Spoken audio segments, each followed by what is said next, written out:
Yeah. That looks nice. What's going on? All right, so first of all, I'm driving over here listening to selections from this box set. I'm listening to Home Cooking as I'm parking the car, and just not that it's that astute an observation, but a song like that kind of sums up the band in so many ways, just in terms of just home cooking as a phrase, even. Yeah. Well, it's interesting you mentioned that song, Home Cooking, because that was a song that I barely remembered, and it was lost and never mixed. Mm-hmm. So we found that tape, like a multi-track tape, and it had never been mixed. So I mixed it for the first time, and it was really touching to me, just Rick's vocal on it, and his charm really shines through in it, and it has a bit of a New Orleans flavor to it. Well, if you're going to say home cooking, you're bound to end up with a little bit of New Orleans in there. Mm-hmm. But it was one of those special gems that were found that had been lost for years and years. So I'm glad you brought that up. Yeah, it just brought up a lot of thoughts in my mind too, in terms of your music to a lot of people are kind of like home cooking. It's a good feeling when they listen to the band and everything you've done over the years as well. How much of that have you, obviously, you're conscious of, and why you think your music? Not conscious of any of it. Yeah. You do. One thing that really became apparent to me in revisiting this music, going back, because it's not my favorite thing, retracing my footsteps. I'm kind of more interested in what's going on today and what we're shooting for tomorrow than reliving that stuff. Maybe one day, on the front porch there, on the rocking chair or something, it'll strike me different. But anyway, I knew that this needed to be done, and I wanted it to once and for all be done like really well, and putting it together like a musical history just seemed like the absolute right thing to do. Just simple, honest, start at the beginning, take it up to the end, and with all those pivotal moments and many things that people have never heard and experienced before. Some of it, including myself, that was like, God, where did that come from? But it painted a picture for me of some clarity that I never saw before in regard to the band, because constantly there's young musicians, young groups that say, geez, the band is such an influence on me, and the playing and the songs and excuse me, and all these different kind of things, and that's always a great reminder and really a beautiful kind of flattery in a way. But I just think, oh yeah, that you probably say the same thing to these other get down the street. But when I was listening and to this stuff again, I thought, the band was really the definitive band, where everybody did such an important thing in it, such an incredible contribution, and just the musicality, the fact that we were together for 8 years before we even made music from Big Pink, and had been through a couple of musical revolutions along the way, and groundbreaking things that we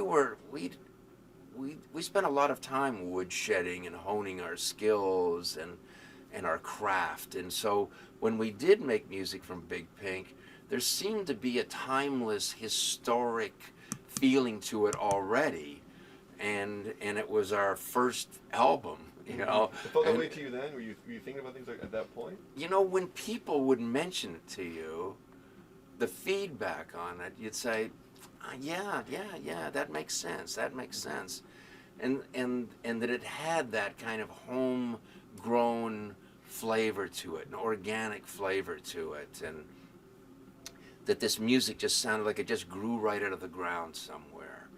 And all over North America is where it grew out of the ground. So coming back and seeing that again, that made me feel good. It made me feel like, sometimes a trip backwards is as good as a trip forward. How demanding an undertaking was this? How much work was it to find all this stuff? Where was it? How did it all kind of start? These things take longer than, I mean, when you go into it thinking, okay, well, there's a few months and we'll get this stuff wrapped. But we kept finding more things. And then we would uncover some stuff, but then we would have to spend time to find the original of that.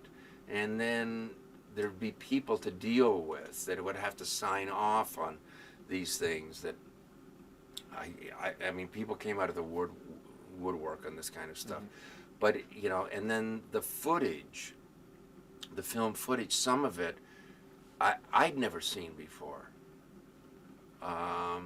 And that's exciting, but getting clearances and things sorted out, and I don't know, I think I probably mixed 30 tracks or something for this,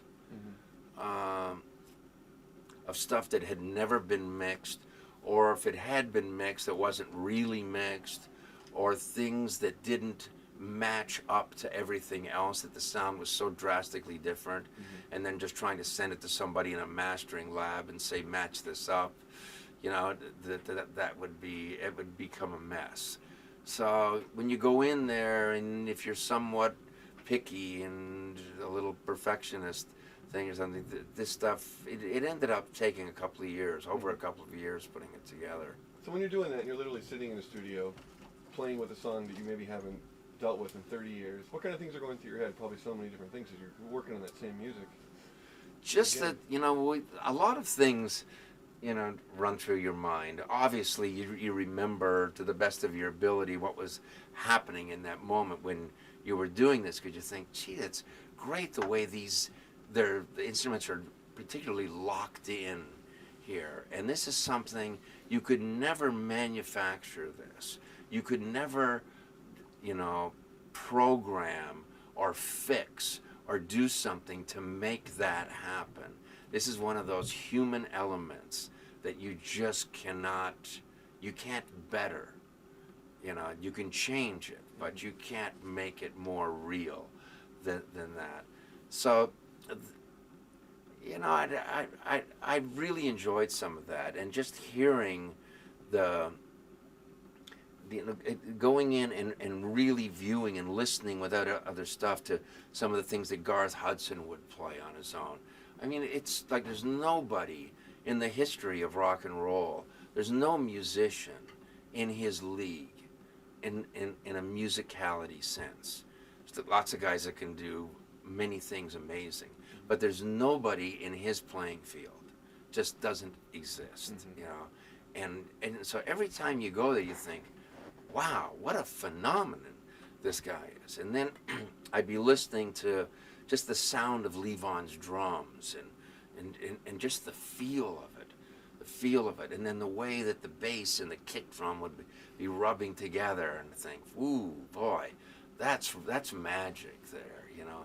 So all of these things, and then I'd remember how some of these songs, you know, would come to me, and how there's one thing on this box set, a song that I wrote called Twilight, and on the box set there's a version of it with just me playing the piano and singing it to the other guys, and it's a thing that I did, you know, hundreds of times, where I would sit down and say, guys, I just wrote a new song, see what you think, and I would play them the song, and then, you know, we would talk about, you know, if we could try this and that, and then it would start to take shape.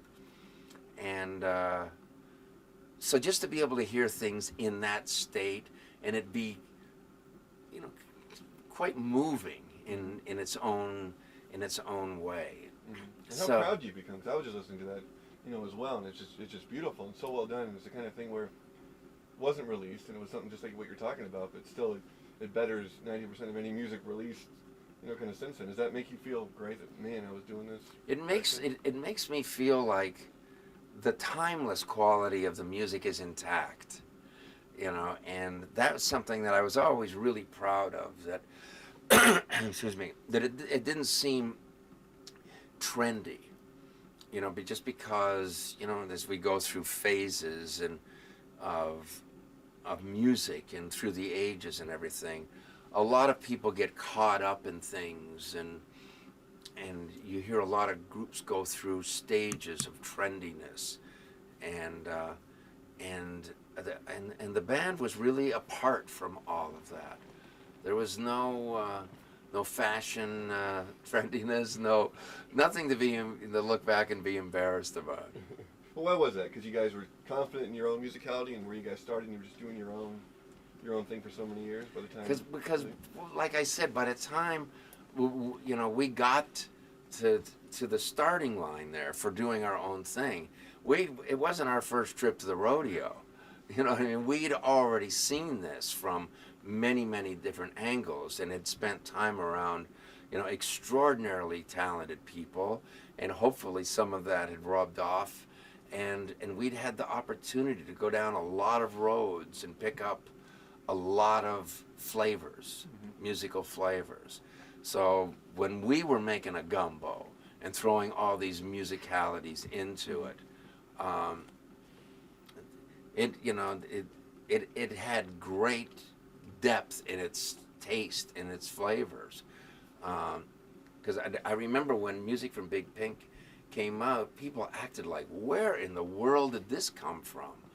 And like it was from some other planet, and because it was against the grain so much. And we weren't trying to be against the grain at all. We were just trying to do something, with good taste and with subtleties, and trying to avoid the obvious, and promote the unexpected, and all of those things that you learn hopefully after a few years.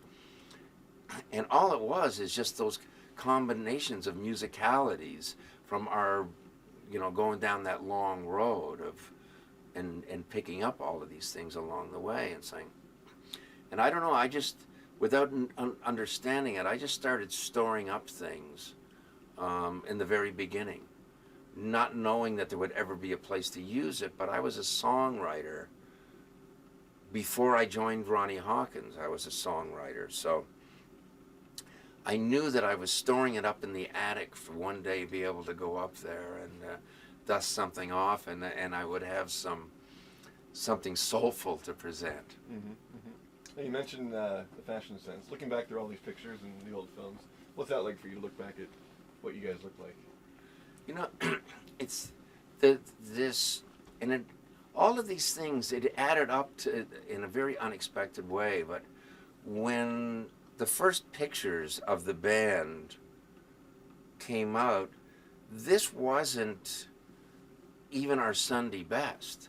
We were wearing, that's just how we dressed every day. And it was a little bit of a rebellion against the rebellion, that everybody was out there rebelling against something, and it was like, there's a lot of nonsense in that too, so we were kind of rebelling against the rebellion as well. And almost, it was almost Pennsylvania Dutch, the way we dressed. Plain was good.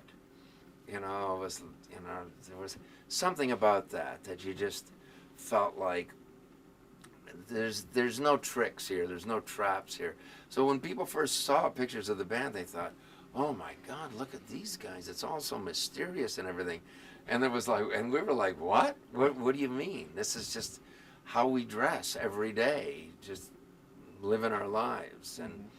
And something, one of the things that maybe contributed to that is when we were all living in New York City, and when we moved up to Woodstock, just in the country and being up there, and you felt silly kind of going around with a big polka dot shirt on.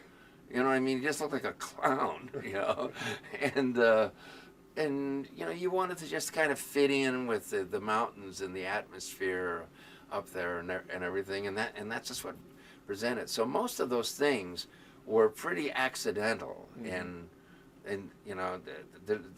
somebody could say there was great thought behind it, but there really wasn't. But at that point, you've done it all before. You've worn the suits and bands, and you've done the whole number. Yeah. Talk about what kind of demand are you aware of for this music now? How long have people been trying to get you to do this? Well, this is the first time that there's been a collection of the band's music that that I feel like, okay, I'm really proud to present this. I take full responsibility. If if there's anything wrong in there, I'm just as guilty as I am proud in it. But it just needed to be done right to me once and for all, and for all the information to be really accurate, and because you see so many things over time, so many things that are written in books and in other collections and stuff that I didn't like the way they were put together, and they're inaccurate, and the information is wrong, and then that information is out there and it kind of swirls around forever in a big inaccuracy, and I don't know, there's something about the truth that's pretty good. So I thought, well, let's do this with the truth in mind.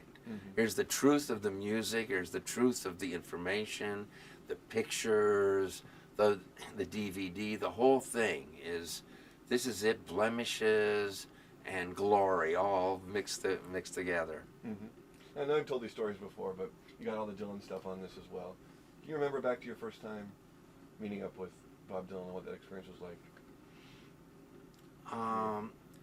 Yeah, I think the first time that I met with Bob was I was asked to come and meet with him. We were playing down on the Jersey Shore at a club down there for a few weeks, and I got this call to go to his manager's office, and I went there, and at that time we had a reputation as being kind of a hot dog band of musicians, that there was acclaim around our ability, and we took great pride in that, of being as good as most people out there.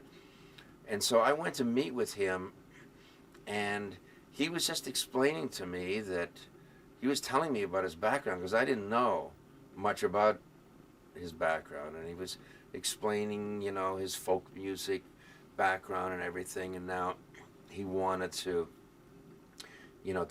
be able to do it with more instruments and express the songs in another kind of way, and blah blah blah. So we talked for a while about it, and I thought, hey, it's all okay with me.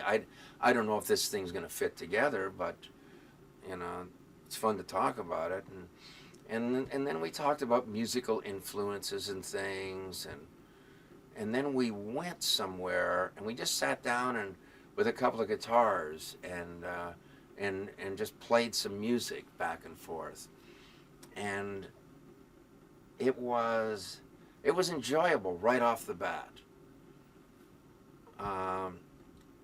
And so it was like, well, let's see what happens. Let's experiment a little bit and see what happens. And the next thing I knew, people were throwing tomatoes at us and booing us all over the world. Right. You had no idea that would be the reaction, I guess. Or... Well, we had heard something about people didn't want him to go electric. It was like, ooh, what is that? It sounded so corny to me, go electric, because that's all I knew was electric, and I didn't know much about folk singers. It was like, isn't that like a coffee house place or something? It was like, that was the other side of the tracks from where we were from. Right.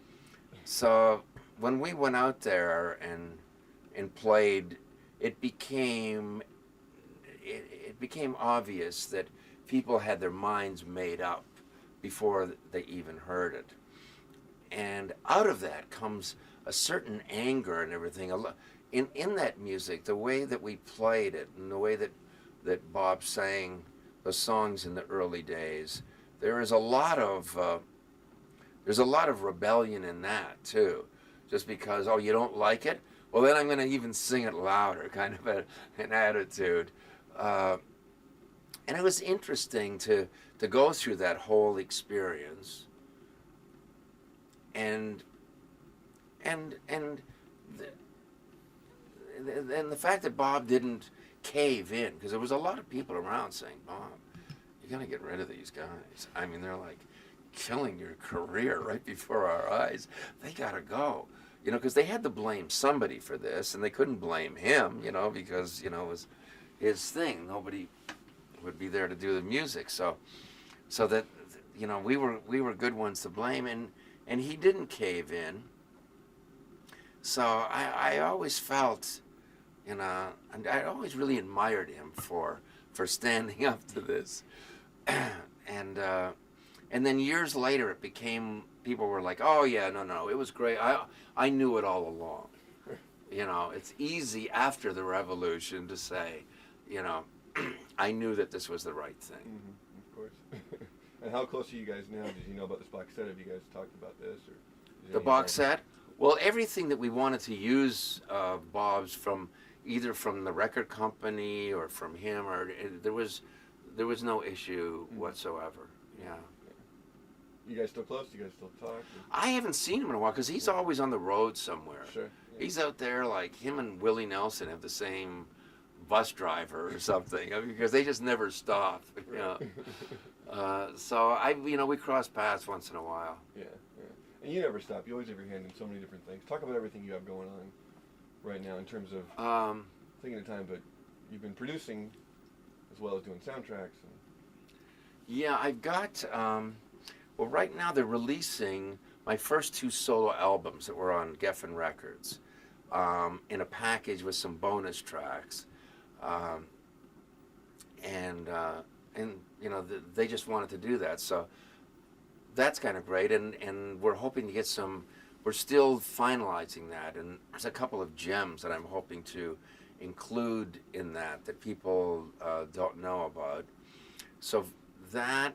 The soundtrack for Raging Bull, that it was the first movie soundtrack, I think, that I ever worked on to this kind of extent anyway. It was the beginning of something for me that is still going on.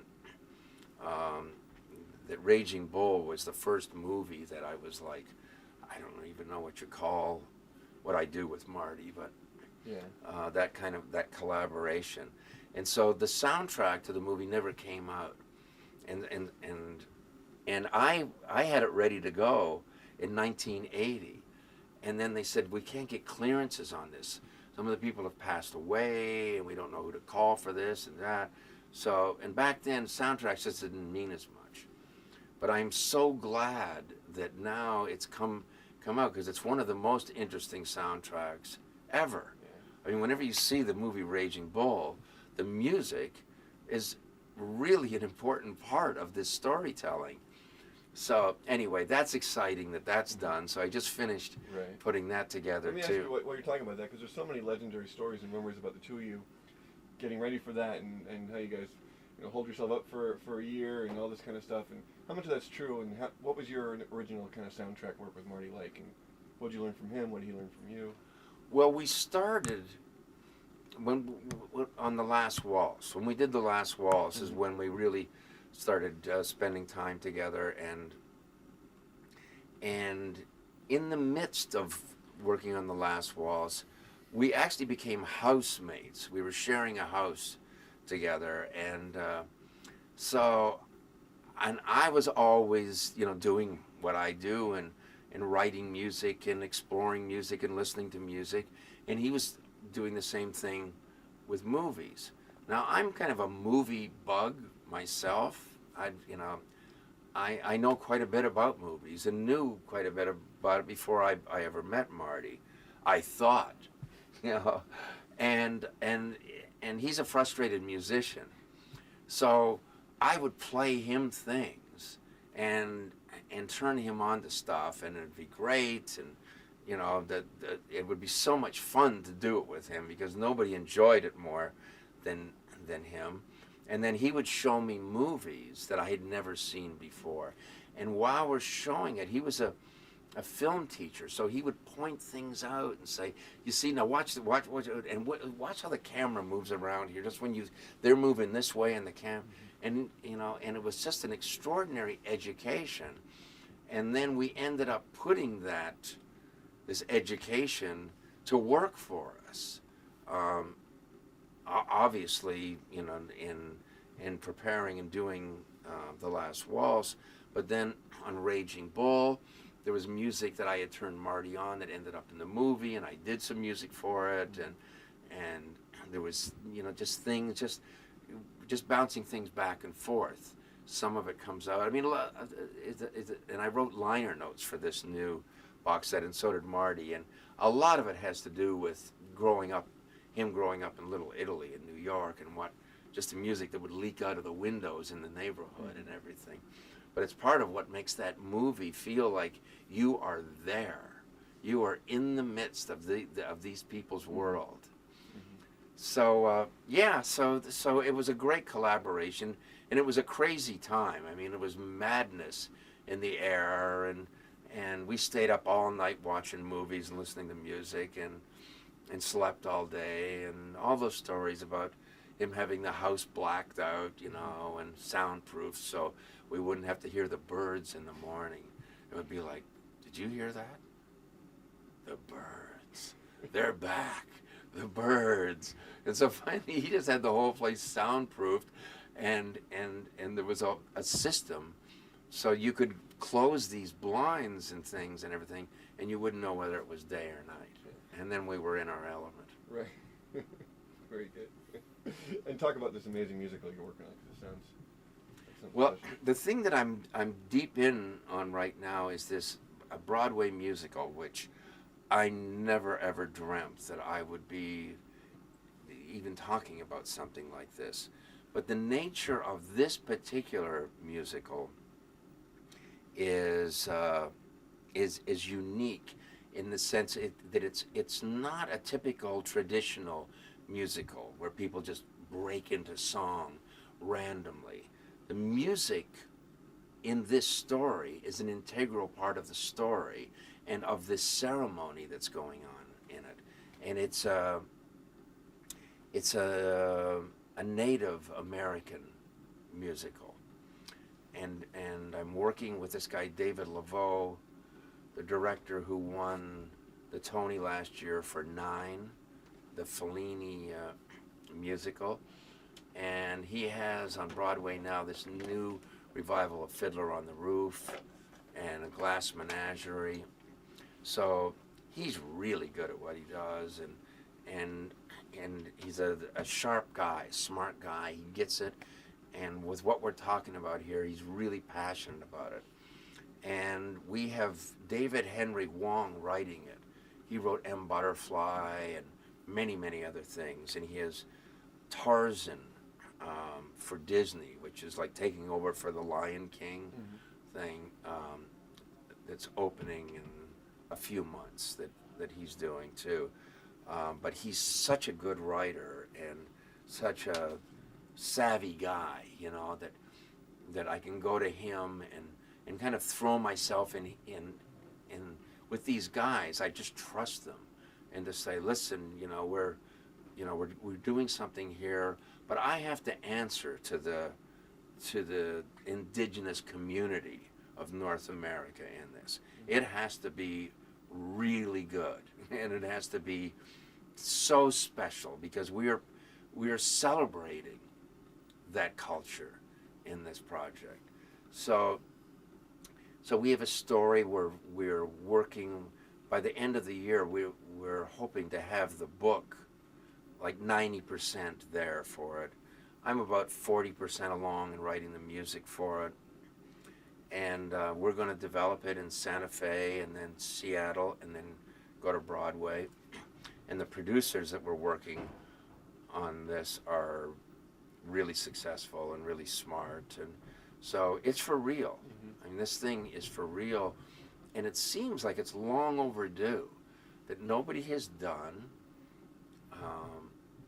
a Broadway show with American Indians. You would just think, just because of the costumes and the dancing and the rituals and the theatricality of it. The theatricality of it, just ready-made, is, and so that's why everybody feels like it's amazing, first of all, that nobody has done this, and that if somebody does it really good, and that it turns out to be an event on stage, and you go inside a world like you've never been invited there before, and that the music and the whole spectacle of it is just mind-blowing. It could be, well, in my mind, for the records that I have done about this part of my heritage, I've done two albums with different native artists and things. It's all because I never knew why I was doing it other than for my own